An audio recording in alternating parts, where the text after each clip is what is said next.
کتنی امین ہے زمین. آپ ایک میت کو رکھتے ہیں زمین کے اندر، کہتے ہیں امانتاً ہم رکھ رہے ہیں، پھر اس کو ہم کربلا لے جائیں گے، نجف اشرف لے جائیں گے.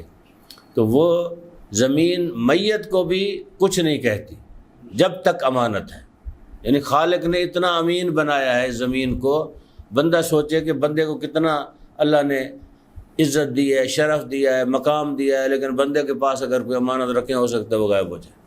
جیسے فرض کریں میں سرور صاحب کے پاس پیسے رکھتا ہوں، ان کو اجازت نہیں دیتا کہ اس میرے پیسے کو میں رد و بدل بھی کریں.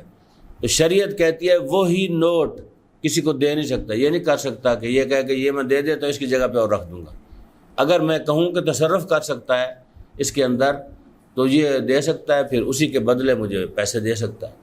لیکن نہیں، یہ ہمارے معاشرے میں ہے نہیں. اگر کوئی دے بھی جائے وہ کہتے ہیں کیڑا میں کھا ویسا، میں نے اس کو واپس کر دینا. تو لہٰذا زمین جو ہے ایک ایسی چیز ہے کہ جو بولتی بھی نہیں ہے، جس کے ظاہری طور پہ آنکھیں بھی نہیں ہیں، کان بھی نہیں ہے، زبان بھی نہیں ہے، ناک بھی نہیں ہے، جسم بھی نہیں ہے، وجود بھی اس طرح کا نہیں ہے. انسانی وجود ویسے ہے، زمین کا ایک وجود اللہ نے رکھا ہے، لیکن وہ کتنی امین ہے. آسمان کتنا امین ہے. یہ بارش کیسے آتی ہے، اللہ نے اس کے ذریعے ہمارے لیے کتنے میوے، پھل، فروٹ، کھیتیاں، اناج رکھا ہے. لیکن ہم سے چاہتا کیا ہے؟ دو کام: عبادت کرو اور میرا شریک نہ بناؤ.